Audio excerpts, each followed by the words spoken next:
ज़मीं पे चाँद उतरा दिखाई देता है। खुर्शीद अहमद जामी की खूबसूरत गज़ल, आपकी समातों की नज़र। ज़मीं पे चाँद उतरा दिखाई देता है, तेरा ख़याल भी तुझसा दिखाई देता है।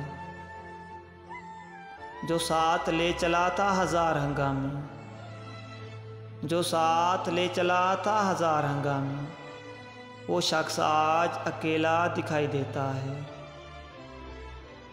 हवा चली तो अंधेरों की आग तेज़ हुई, हर एक ख्वाब पिघलता दिखाई देता है। बड़े अजब हैं ये दर्द व गम के रिश्ते भी, कि जिसको देखी अपना दिखाई देता है। बदले जाते हैं अल्फाज सूरतें अपनी,